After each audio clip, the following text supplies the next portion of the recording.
नमस्कार, मैं हूं डॉक्टर संजय आर शास्त्री। आप सबके लिए आने वाला 2023 सबके लिए मंगलमय हो, शुभ हो। स्पेशली इस वीडियो में मैं कर्क राशि अर्थात कैंसर राशि हॉरोस्कोप के बारे में मैं बात करने वाला हूं। इस वर्ष में आपके साथ क्या होने वाला है, आपसे आपके विवाह, व्यापार, शिक्षा, मकान और संतान, भाग्य, स्वास्थ्य कैसा रहेगा, इसके बारे में हम लोग चर्चा करेंगे। तो बने रहिए मेरे वीडियो के साथ और हम आपसे मिलते हैं। इस कंटिन्यूस वीडियो को अंत तक देखिएगा। आपका 2023 क्या लेके आ रहा है, क्योंकि प्रत्येक व्यक्ति को ये लगता है कि जब भी कोई नया साल, कोई नया महीना परिवर्तन होता है तो हमारे लिए क्या बेहतर हो रहा है। तो मैं आपको प्रयास करूंगा कि आपके राशि में इन सारे पहलू पर क्या क्या बेहतर हो रहा है और अगर कोई नेगेटिव पॉइंट है तो उसे आप कैसे दूर कर सकते हैं। इसलिए आइए अब प्रारंभ करते हैं कर्क राशि।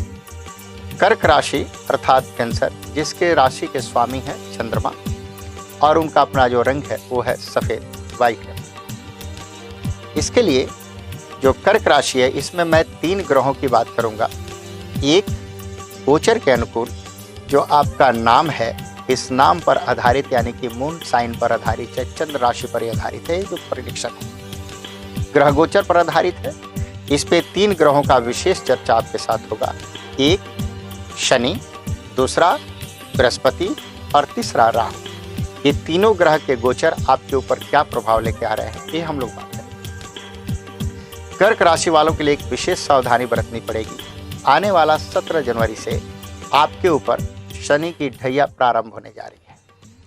इसके लिए आप अपने हेल्थ का, अपने पारिवारिक दृष्टि से, अपने व्यापार के दृष्टि से और मानसिक स्ट्रेस का बिल्कुल ध्यान रखिए, क्योंकि शनि की ढैया आते ही आपकी परेशानी बढ़ सकती है। इस स्थिति में अगर ऐसा आपके साथ होता है और होगा, क्योंकि ढैया प्रारंभ 17 जनवरी से शनि गोचर करेंगे और गोचर में आपके राशि के अनुकूल अगर मैं बात करूं तो जा करके शनि जो हैं वो आपके अष्टम स्थान में विराजमान हो रहे हैं और उनकी दृष्टि जो है कर्म स्थान पर तीसरी दृष्टि आएगी। इसलिए मुझे ऐसा लगता है कि आपका हेल्थ, आपके मानसिक संतुलन, कहीं ना कहीं पारिवारिक वातावरण, इसमें परेशानी बढ़ेगी। इसके लिए बिल्कुल सावधान हो जाए। और इससे अगर आपको बचना है तो मैं कहूँगा कि सबसे ज़्यादा आपको इस वर्ष में उपासना अगर किसी का करना चाहिए तो हनुमान जी की पूजा करनी चाहिए। हनुमान जी की पूजा करने से आपके लाइफ में बिल्कुल परिवर्तन होगा। और जो मैं हेल्थ से बात करता हूँ, व्यापार से बात कर रहा हूँ, मानसिक स्ट्रेस की बात कर रहा हूँ, ये सारे आपके दूर होंगे। दूसरी बात, आपकी कुंडली में जो मैं देख रहा हूँ मेष राशि के लिए इस वर्ष में शनि अष्टम के हैं और उनका तीसरा दृष्टि कर्म स्थान पे है और 7वीं दृष्टि धनु राशि पे है और 7वीं दृष्टि धन स्थान पर है, दूसरे भाव पर, और वो सिंह राशि का है। और उस स्थान पर यूं समझिए कि सिंह धन पिता का, वहाँ पर पिता के राशि पर दृष्टि है। और उस दृष्टि से मैं देखूं तो एक बात तो कन्फर्म है, आपके लिए पदोन्नति, भाग्य में वृद्धि, ये सब चीज़ें आपको जरूर करना है। तो कुछ राहत के साथ, यानी कि हेल्थ एक पैरेलल नेगेटिव चल ही रहा है, लेकिन राहत के साथ कुछ धन का आगमन आपके लिए जरूर दे रहा है, जिससे आपका मानसिक संतुलन कुछ वर्तमान हो सकता है, बरकरार रहेगा, अच्छा रहेगा।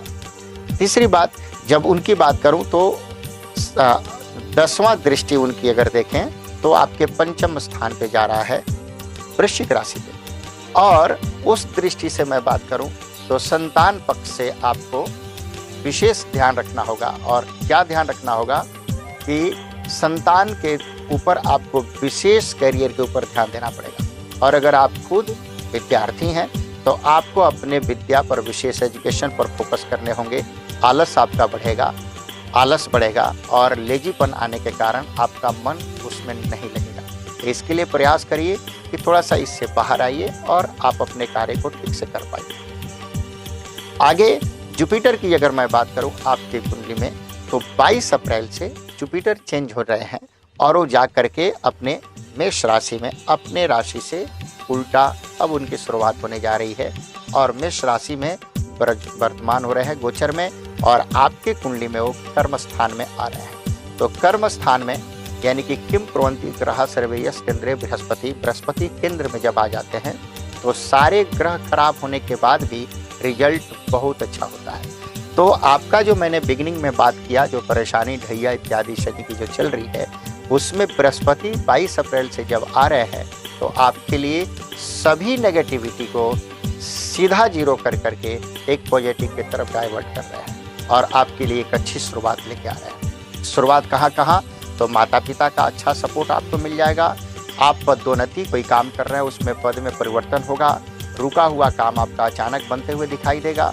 ये सब कुछ परिवर्तन निश्चित रूप से जैसे ही 22 अप्रैल से बृहस्पति चेंज हो रहे हैं आपके लिए बेहतर हो जाएगा। बृहस्पति की विशेष रूप से त्रिकोणाय द्विसप्तगः 9, 5, 7 ये स्पेशल उनका विशेष दृष्टि होता है। तो अगर मैं बात करूं 7वीं दृष्टि उनकी सुख स्थान पे है और 9वीं दृष्टि उनका अपने ही राशि पर अष्टम स्थान पे है। और अगर दूसरी बात करूं बृहस्पति की 5वीं दृष्टि धन राशि पे है, धन पर है। तो आपके लिए धन का सुख, संतान का सुख, विद्या का बुद्धि का सुख, अगर आप विद्यार्थी हैं तो अच्छे पढ़ाई का सुख, अच्छे एजुकेशन कंपटीशन फाइट करना चाहते हैं उसका सुख, अगर आप खुद कोई बड़े हैं और आप डिसीजन लेना चाहते हैं तो उसका सुख, आपके हेल्थ को बहुत अच्छा करने जो मैंने कहा था कि हेल्थ थोड़ा सा ढैया के कारण परेशान करेगा उसमें अचानक इम्प्रूवमेंट बेहतर का होने का सुख, ये सब चीज़ें बृहस्पति के कारण आपके लाइफ में 22 अप्रैल से शुरू हो जाएगा। और उधर जब मैं बात करूं राहु की तो राहु आपके कुंडली में क्या कर रहे हैं इसे ध्यान से सुनिएगा। राहु आपके कुंडली में वो भाग्य स्थान में बृहस्पति के राशि गुरुचंड योग, अगर राशि और दोनों साथ में बन जाता है गुरुचंड योग बन जाता है। तो गुरुचंड योग होने से थोड़ा सा क्या होगा 30 अक्टूबर से राहु मीन राशि में जाएंगे और केतु आपके कन्या राशि में जाएंगे। तो अगर उस दृष्टि से मैं बात करूं तो अचानक भाग्य स्थान में राहु का आना, गुरुचंड योग होने के बाद भी अगर आप कुछ प्लान कर रहे हैं और उस समय अगर आप चेंज करना चाहते हैं तो वो चेंज करेंगे। तो जब भी आपके पास अगर आप जॉब कर रहे हैं, जॉब का कोई नया ऑफर आता है तो विदाउट कोई क्वेश्चन उसे एक्सेप्ट कर लीजिए, आप आगे बढ़ जाएंगे। कोई बिजनेस में अपॉर्चुनिटी आपके पास आता है उसे आप बिल्कुल करिए क्योंकि वो बहुत बेहतर कर सकते हैं आप। अचानक परिवार में कोई डिसीजन लेना है, कोई ऐसा मेजर डिसीजन लेना हो वो आप कर सकते हैं, जगह में कोई परिवर्तन करना हो वो आप कर सकते हैं। तो मुझे लगता है कि 30 अक्टूबर के बाद आप बहुत कुछ चेंज करने जा रहे हैं। आप उसकी बिगिनिंग 22 अप्रैल से हो रही है। आपके लिए इस वर्ष में विशेष क्या ध्यान देना होगा, अगर आप बेहतर कुछ करना चाहते हैं तो आप पूर्णिमा का व्रत जरूर करिए। पूर्णिमा का व्रत करिए, आपके लिए सबसे अच्छा है। और चंद्रशेखर भगवान का अर्थात भगवान शिव की उपासना, उनको आप दूध चढ़ाइए।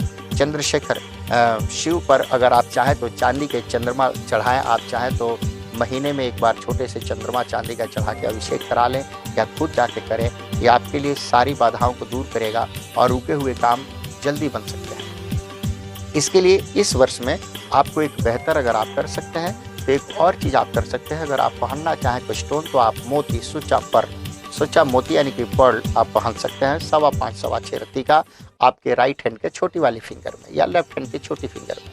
आपके लिए लकी नंबर जो इस वर्ष में होगा वो सबसे अच्छा पूरे वर्ष के लिए 2 नंबर और 6 नंबर यानी कि 2 और 6 ये दोनों नंबर आपके लिए लकी नंबर माने जाएंगे।